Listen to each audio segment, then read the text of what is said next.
dit M. Shawat, on va parler sur un sujet qui est assez chaud. Ça dépend surtout comment on va l'analyser. Le shalom, c'est quelque chose qui est très compliqué. Il suffit de voir, pour réaliser le shalom entre les nations, quelles complications que ça pose. Pour nous ici en Israël, le shalom entre les Palestiniens et les Israéliens, c'est devenu une utopie aujourd'hui. Et on essaye, on en parle, on fait tout ce qu'on peut, mais ça reste très difficile. Mais il y a un shalom qui est encore plus compliqué que ça. Le shalom avec soi-même. Être en paix avec soi-même, c'est une... comment on va dire ? Une bénédiction. Une bénédiction pour celui qui arrive. Qui arrive. Voilà. Et pour celui qui n'arrive pas, malheureusement, il subit les affres de l'enfer ici sur terre. Et demander le shalom, trouver le shalom, c'est quelque chose de tellement difficile que lorsque vous analysez ce qui est marqué dans la Torah, c'est marqué, il y a une seule mitzvah au monde pour laquelle on doit la poursuivre, c'est le shalom. Comme c'est marqué, Bakesh shalom verot feu. Demande la paix et poursuis-la. Ça veut dire que c'est la seule chose pour laquelle on nous demande de la poursuivre, de la rechercher, de la traquer dans tous les coins. Quand on a voulu faire une mitzvah, on n'a pas pu. On n'a pas pu. Mais le shalom, même si tu n'as pas pu, on te demande de pouvoir. Parce que le shalom est à la base de tellement, le manque de shalom, on va dire, de tellement de problèmes dans la vie d'un homme et d'une femme. Et des nations. Et à tous les points de vue. Que s'il n'y a pas de shalom, ça veut dire qu'il y a la marloquette, il y a la dispute. S'il y a la marloquette, il y a la haine. S'il y a la haine, Pas jusque-là, quand même. ah bah, quand on est en marloquette, en général, on s'apprécie pas tellement. J'ai géré encore cet après-midi un petit Torah entre des personnes qui avaient un problème financier. Je peux vous assurer que si j'étais pas là pour tempérer la chose, ça aurait fini dans tous les sens. Dans tous les sens, très terminé. Tout ça pourquoi? À cause des problèmes d'argent, par exemple. Quand il y a des problèmes d'argent entre les gens, il n'y a plus de shalom. Et quand il n'y a pas de shalom dans les problèmes d'argent, il y a la marloquette. Et quand il y a la marloquette, il y a de la haine parce qu'on n'arrive pas à se mettre d'accord. Donc ça veut dire que lorsque la Torah nous a dit Bakesh shalom verot feu, demande la paix pour celui-là, c'est pas quelque chose de stable. C'est que tout le monde entier il repose là-dessus uniquement. Et que si on ne fait pas un effort pour être shalom, bah, automatiquement c'est la guerre. Essayez de voir comment ça marcherait quand il n'y a pas de shalom bayit.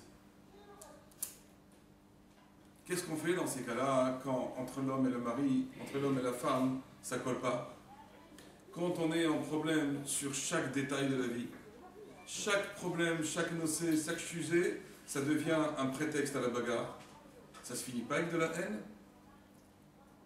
Quand il y a eu tellement d'amour le jour du mariage, quand on voit les photos du mariage, on les voit en train de, comme des deux tourtereaux, on dit mais ça va durer l'éternité une chose pareille. J'étais à un mariage hier à Césarée, au bord de l'eau, mais il manquait que les oiseaux, il manquait que les...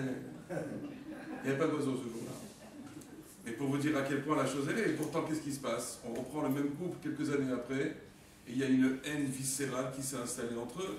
Comment on a pu passer d'un tellement grand amour à de la haine?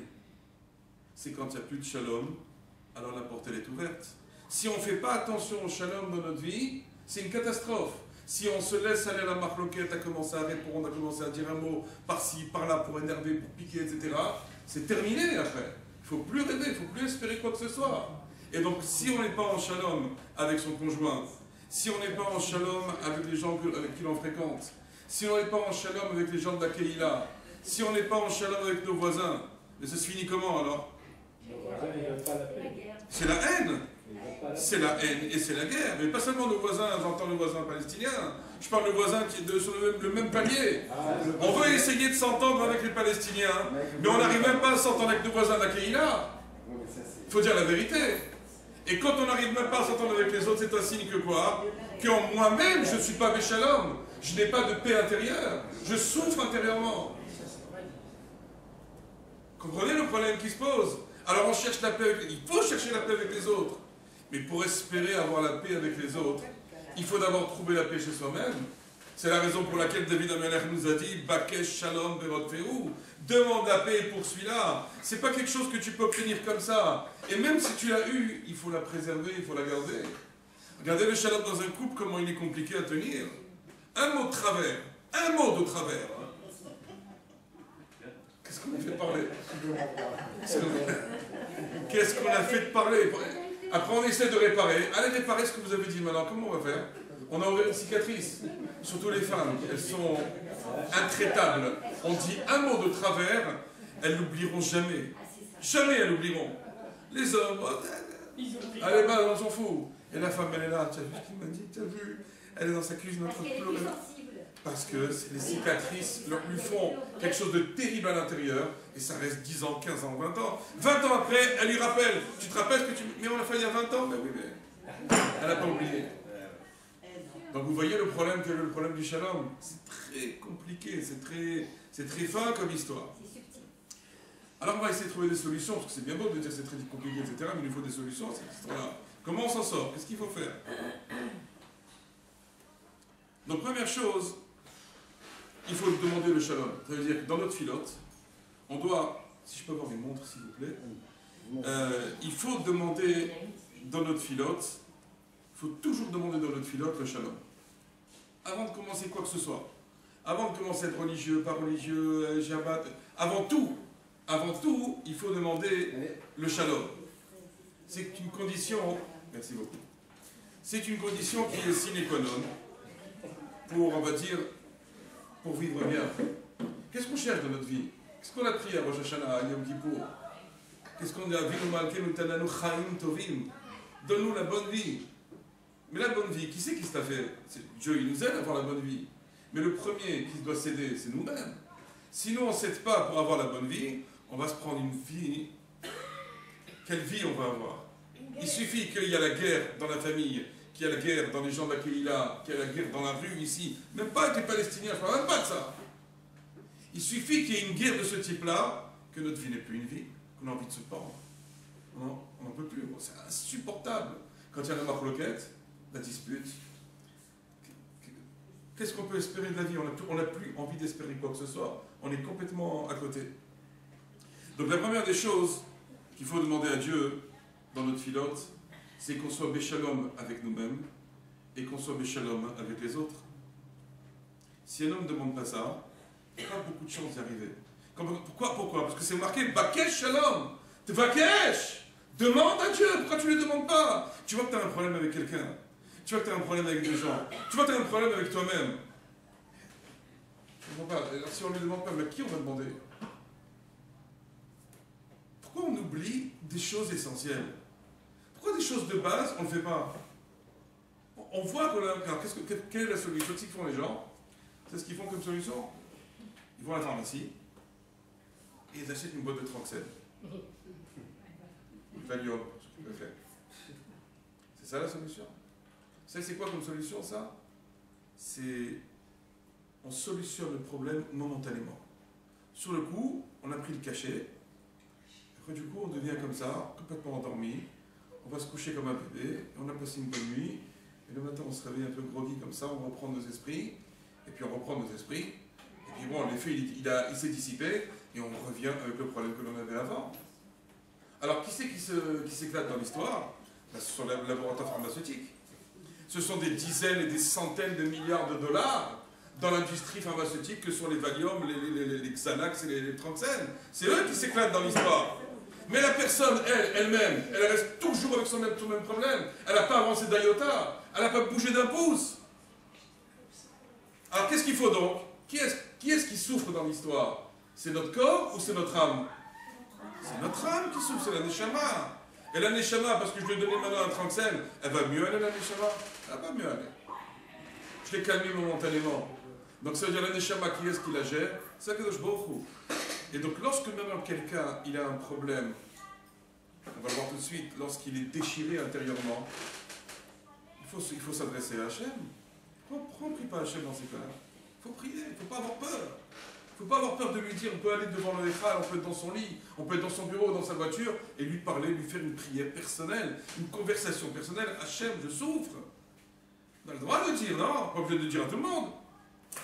Personne n'est obligé de savoir ce qu'on fait de ma vie. Je peux dire à Hachem, je souffre. Pour des milliards de raisons, je souffre. Aide-moi. Parce que le shalom, il revient dans le même shama.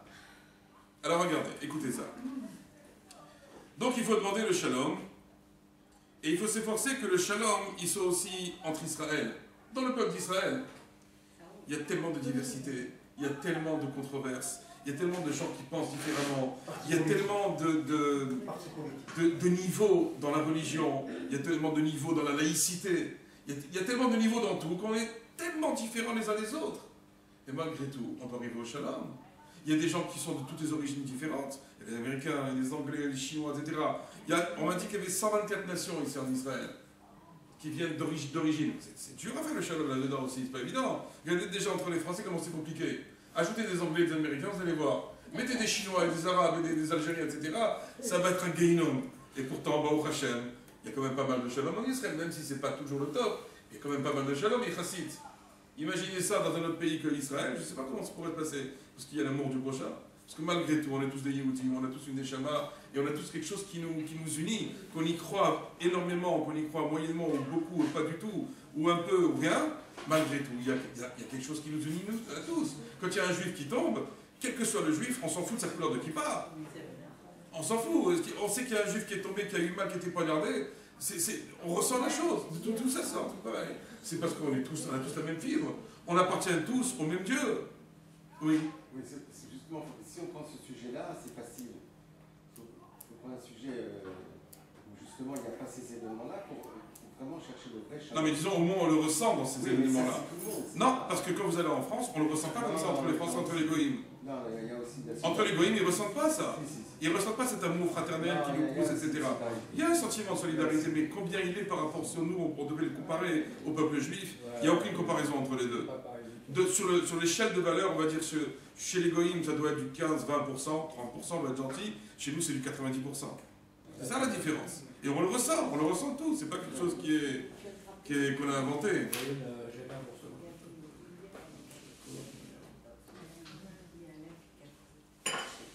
Donc il doit y avoir le shalom entre Israël, et il doit y avoir le shalom ben echad lachavero, entre l'homme et son prochain.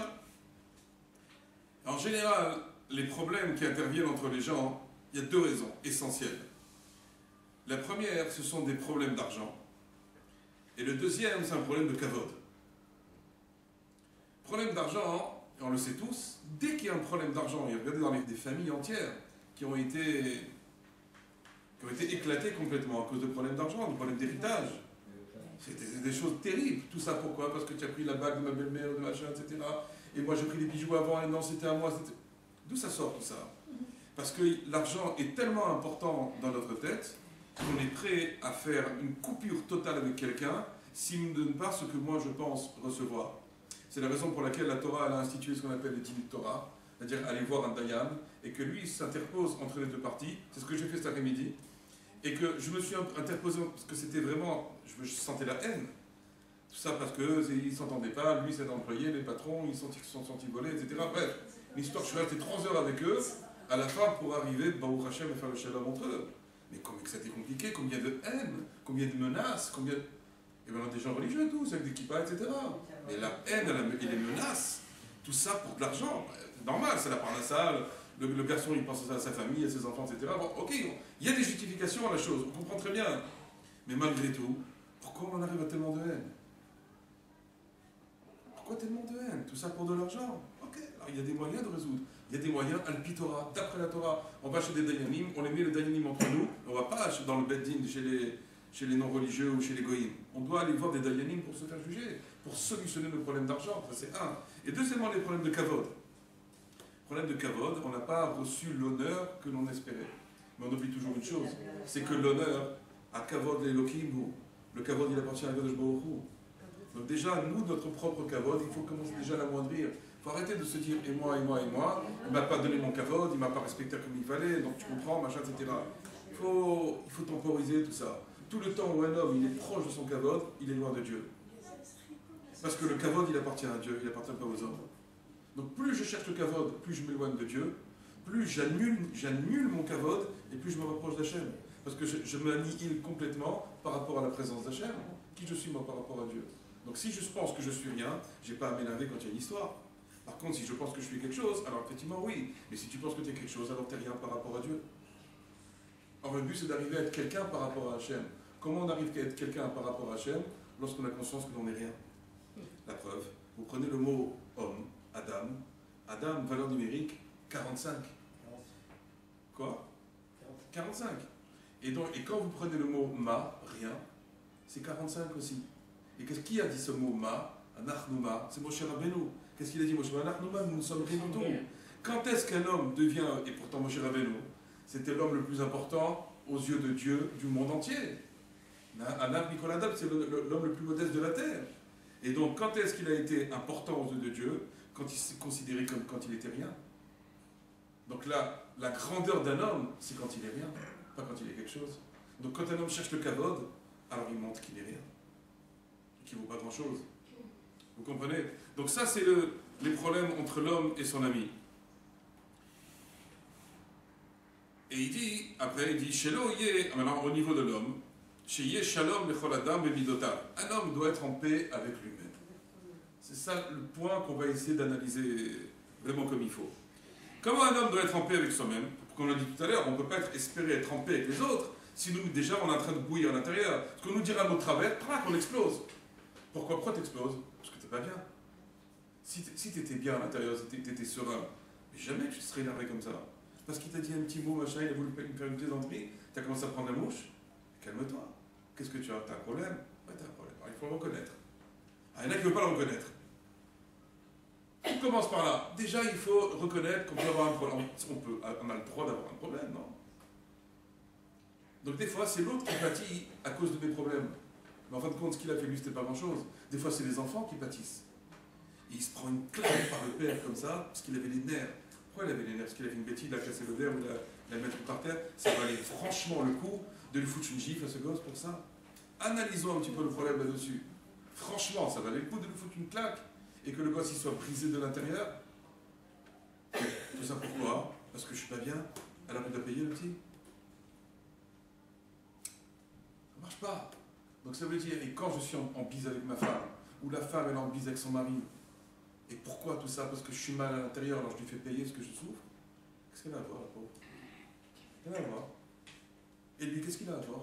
Pourquoi la femme elle lui rentre dedans, elle le casse comme ça aussi? Tout ça pourquoi? Parce qu'on est quelque chose qui ne va pas, quelque chose qui ne va pas à l'intérieur. Donc le but c'est d'arriver à quoi? D'arriver à être en shalom à l'intérieur. C'est ça la plus grande bracha qu'on dit à un homme. Sois béchalom, pars béchalom, reste dans le shalom, toute ta vie dans le shalom, qui est jamais de marloquette, qui est jamais d'insulte, qui est jamais de cris, qui est jamais de... C'est ça le shalom. C'est dur, hein? Vous comprenez mieux maintenant? Bakesh shalom, verotfeou, demande la paix et poursuis-la. C'est la base de tout. C'est la base de tout. Comment Kadosh Baruch Hu il a béni le peuple d'Israël? Hachem ose le moïten, Hachem yevarech et amo. Shalom. Comment la paix, la bracha que Dieu fait à son peuple, c'est d'être dans la paix, avant tout. Ad Kedekar, que le Midrash il nous dit, que même si tous les bénis d'Israël, ils étaient des envedés, avodazara, des idolâtres, mais qu'ils étaient béchalom, à Kadosh Baruch Hu, il ne pourrait rien leur faire. Tellement l'importance du shalom elle est grande. Même si on était des idolâtres, alors allez-nous. Quand on prend une idole, on l'embrasse, on la caresse. Même si on faisait dans allez-nous des choses pareilles, mais qu'on soit béchalom entre nous, Kadosh Baruch Hu ne peut rien nous faire. Il y a une protection. Il y a une protection. C'est ça la bracha que l'on demande à Dieu, d'être béchalom, d'être béni, d'être couvert, d'être protégé. Et alors, c'est quoi donc être béchalom? Et il dit, Shelo yeh mechulak bemidotav ou bimorotav, de ne pas être déchiré intérieurement. Maintenant, personne ne peut savoir ce qui se passe à l'intérieur. On est les seuls, à part si on se confie à quelqu'un. Maintenant, il faut faire attention à qui on se confie aussi. Il y a des gens qui vont mieux ne pas parler. Parce qu'après, du coup, tout le monde est au courant. On ne sait pas comment ça s'est passé. Tout le monde est au courant de mon problème. J'ai parlé à une personne. Ah ouais, mais c'était pas la bonne. Tu t'es trompé. Il fallait pas lui dire, il fallait pas lui raconter des histoires. Parce que maintenant, tout le monde est au courant maintenant. Donc, ça veut dire, avant de parler à quelqu'un, il faut être sûr que c'est un vrai ami. Ouais, est-ce qu'il y a des amis qui sont un peu tendancieux? Ou le mieux, c'est de parler à Hachem, comme on l'a dit tout à l'heure. Mais dis-lui que t'es pas bien à l'intérieur. Arrête de prendre des tranxènes et dis-lui que t'es pas bien. Il n'y a pas de réponse. Les réponses, elles viennent de plein de manières. S'il y avait des réponses au sens où on entend nous, que quelqu'un nous parle, on aurait perdu notre libre arbitre. Imaginez une voix maintenant qui sort du ciel, elle me dit Sion, tu sais, machin. Bon, c'est ok, donc il n'y a plus grand chose à chercher puisqu'on est en kécher direct. Le truc, c'est d'arriver à trouver Hachem. Et comment on va trouver Hachem d'abord quand on lui parle, on le connaît mieux, on le sent mieux, on le sent qu'il est proche de nous, on sent qu'il est à l'intérieur de nous. Quand on met Hachem dans son cœur, on est moins méboulbal, on est moins dans les problèmes déjà. Le problème, il diminue d'intensité. On n'a pas encore solutionné le problème. Mais le problème a diminué d'intensité. Pourquoi? Parce qu'on a ramené le problème à celui qui nous l'a envoyé. Qui nous a envoyé ça? Pourquoi on n'est pas bien? Qui a fait ça? C'est lui qui fait tout ça, c'est pas le voisin. C'est pas le voisin qui m'a mis la rama dans le cœur. C'est moi tout seul, j'ai un problème. Il a été issu de plusieurs données, de plusieurs choses, etc. Mais il est là. Mais qui m'a envoyé ce truc-là? C'est Akadosh Baruch Hu. Il faut vous mettre les choses à leur place. Il ne faut pas se tromper. C'est lui qui me l'a envoyé. Donc si c'est lui qui me l'a envoyé, bah, amène le problème à celui qui t'a envoyé. Donc c'est ça la vraie solution. Maintenant, vous allez me dire, il ne répond pas. C'est faux. Parce que, à travers un cours, à travers une discussion anodine, entre guillemets, avec un ami ou une amie, à travers un livre, à travers un Dvar Torah, à travers un shiur que je vais entendre, et puis on va parler de quelque chose, la personne elle me parle, et elle ne se rend même pas compte qu'elle est en train de me donner un nom. Mais comment elle sait? Mais comment quoi? D'où ça sort? D'où ça vient ces trucs-là? C'est des remazim, c'est des allusions qu'Akadosh Baruch Hu nous fait. Sans arrêt, Akadosh Baruch Hu il envoie des allusions du matin au soir. Le problème, on ne sait pas, on n'est pas capable de l'interpréter. Mais si on faisait un petit effort seulement, on verrait qu'il y a des millions de réponses qui nous sont données. Mais plein de réponses. Mais ça, il faut s'entraîner. Comme le but, c'est pas d'être en relation directe avec lui, le but c'est de le rechercher, de le trouver. Alors je le trouve à travers les problèmes. Pourquoi j'ai des problèmes? Dieu m'envoie des problèmes pour que je me tourne vers lui. Mais c'est ça le but. Pourquoi il m'envoie tout ça? Parce qu'il veut que je le cherche, il veut que je le trouve, il veut que je lui demande, il veut que je le prie, il veut que je le connaisse. Comment on peut connaître quelqu'un quand on ne lui parle pas? Or, il a envoyé la Neshama sur terre, pourquoi faire? Mais pour rechercher Akadosh Baruch Hu. C'est ça le but. Pourquoi qu'est-ce qu'on est venu faire ici alors? On est venu travailler comme des bourricots, gagner de l'argent, et dépenser, et va acheter, et va machin, et saisir, etc. Ok, c'est la folie quand on réfléchit à ça, on dit pourquoi je suis venu sur terre alors? Rien que pour s'ouvrir. Et paye, et encore paye. Il faut en avoir marre. On fait payer. Et on paye dans tous les sens, pas seulement au niveau monétaire. Vous comprenez ce qu'on est en train de dire? Il n'y a pas de nouvelle application sur les smartphones, on peut être en direct avec lui. Je ne crois pas qu'Hachem il aime tellement les smartphones, surtout les pas qu'Hachem. Alors, en tout cas, donc, on voit que ce déchirement intérieur, il faut le combattre. C'est hors de question de se laisser envahir. Mais c'est hors de question. Ce n'est pas les médicaments qui vont nous solutionner le truc. Ça, c'est pour les goïms, les médicaments. Nous, quand même, on a des solutions, et vous allez voir, de taille. Franchement, des solutions qui valent leur pesant d'or, et qui sont gratuites en plus. Il n'y a pas de chèque à faire. Alors, comment, d'une manière pratique, comment ça fonctionne? Il ne faut pas qu'il y ait de différence entre les bonnes périodes que l'on passe et entre les mauvaises périodes. Et la tamid in sabo Hashem itbarach. À chaque moment, à chaque situation, je dois être capable de trouver Akadosh Baruch Hu.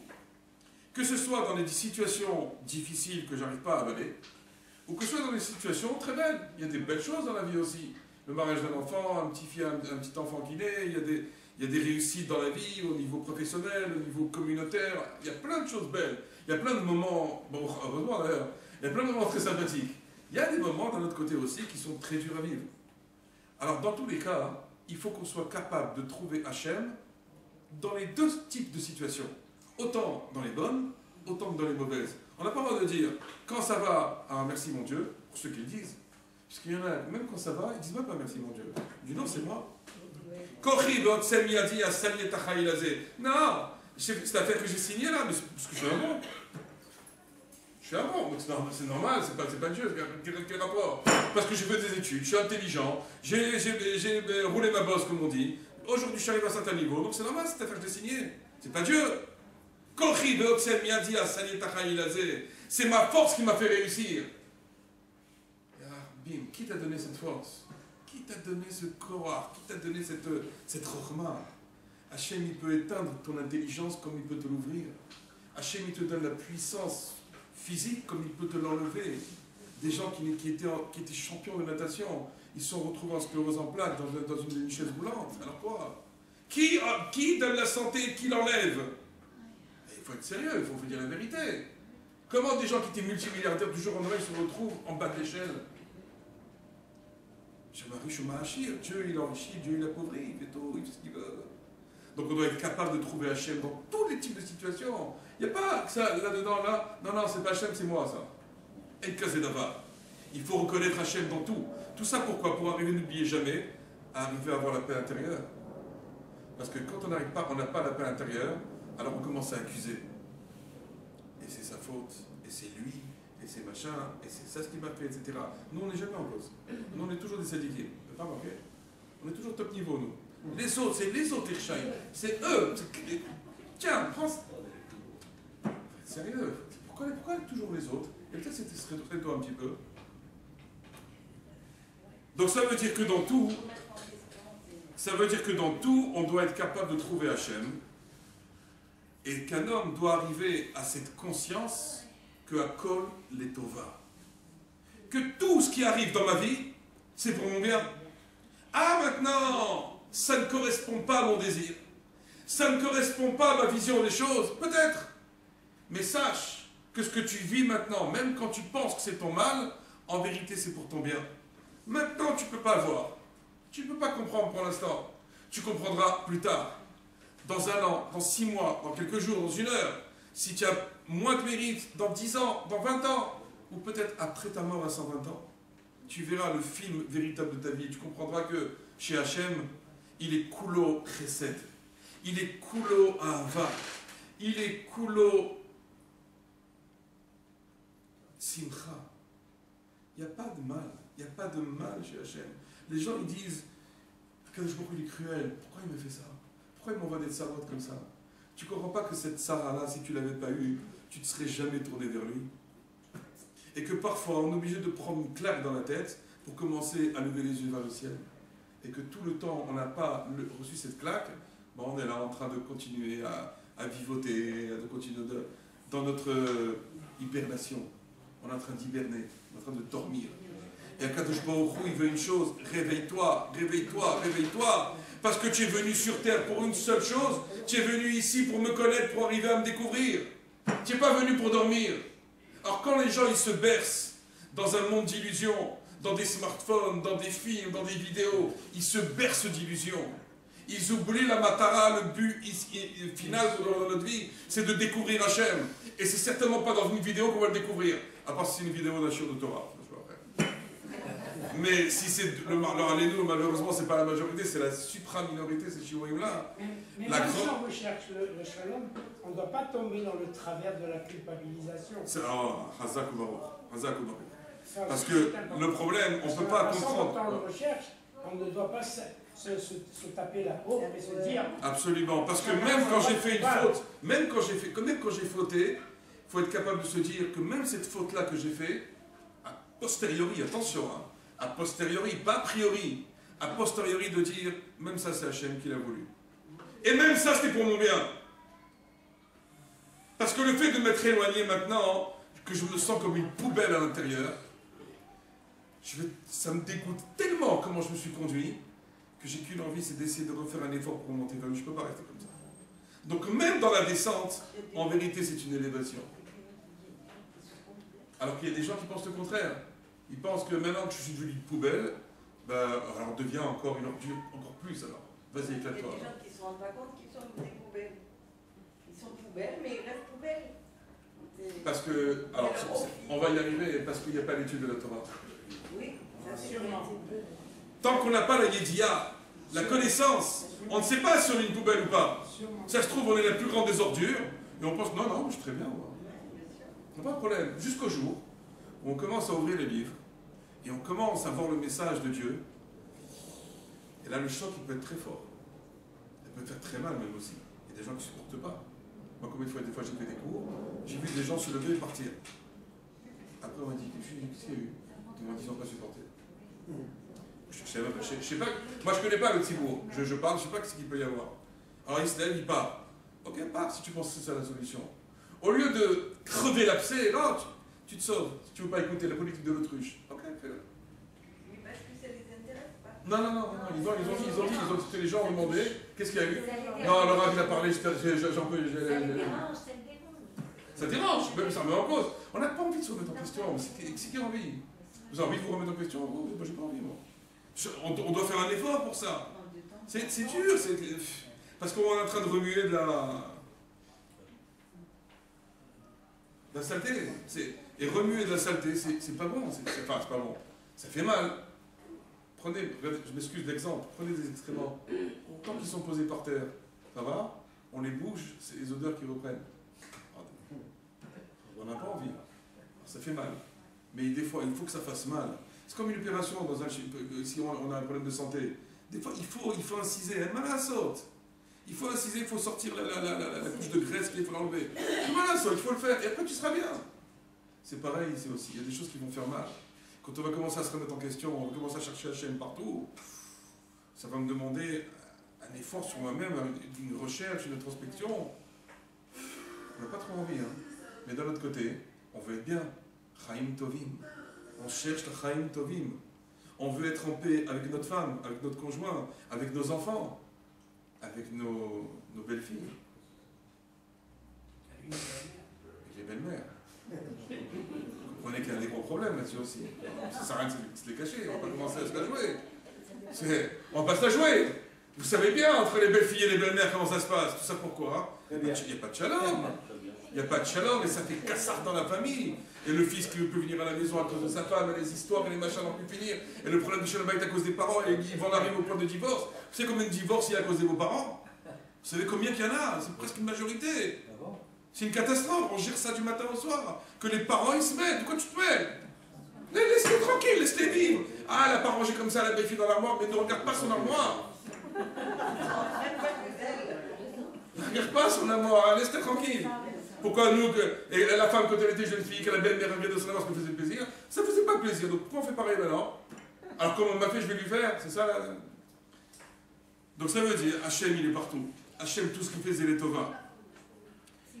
Et quand on arrive à comprendre que tout ce qui se passe dans notre vie, c'est les Tova, on doit sans arrêt remercier Hachem.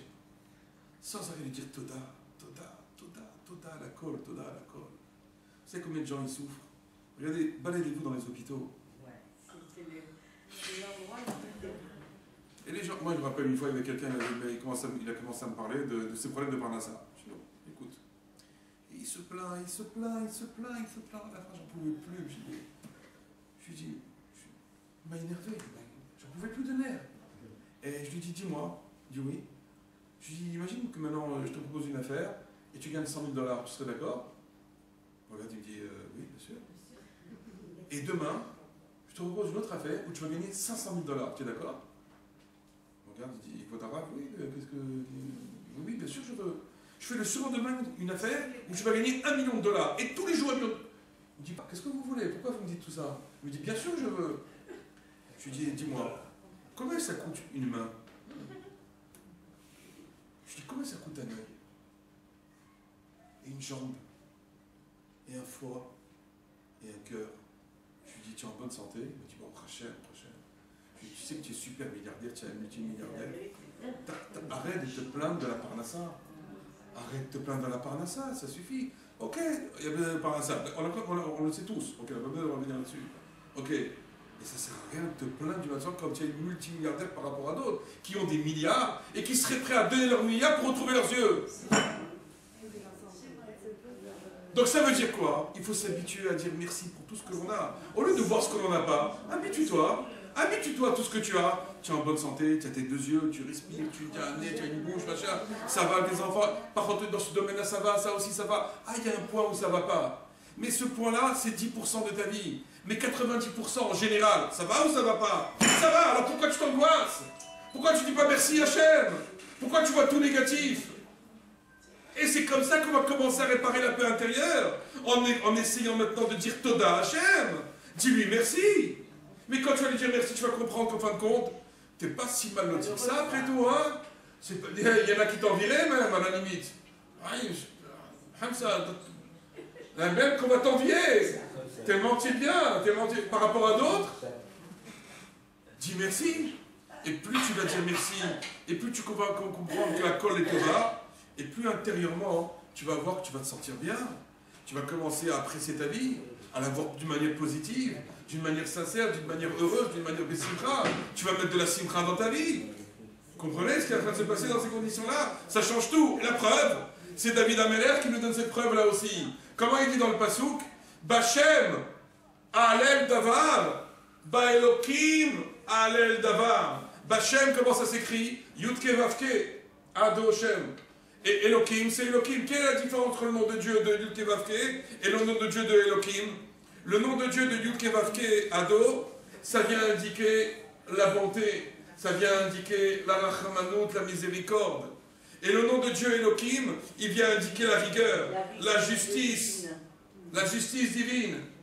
Et malgré tout, qu'est-ce qu'il dit David Ameller? Bachem, dans le Dieu qui a une émanation de bonté et de miséricorde, à l'aile d'avar, je vais glorifier ce qui m'arrive.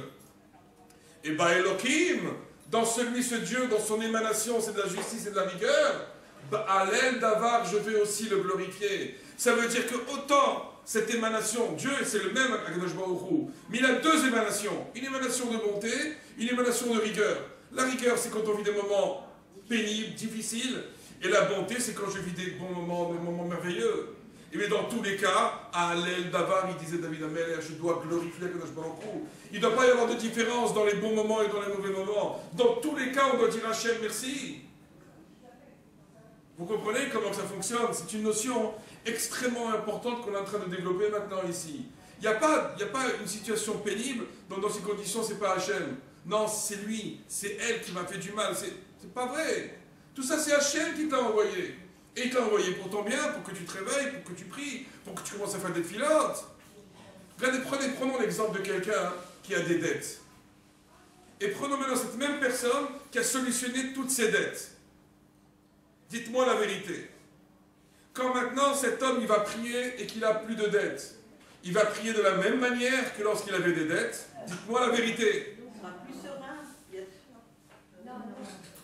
Quelqu'un qui a des dettes, quand il prie à Internet pas cher, l'homme il sera automatiquement entraîné à avoir des choses qui sont extrêmement sales. Ça va salir son esprit, salir sa neshama, ça va souiller son brite et jamais il pourra arriver à la paix intérieure. Donc pour récapituler, et on va terminer là-dessus, pour arriver à la paix intérieure, c'est d'abord par le biais de l'étude de la Torah sincère et qui amène la paix. La deuxième forme de paix intérieure, par qui on peut l'avoir? Par le biais des tzadikim.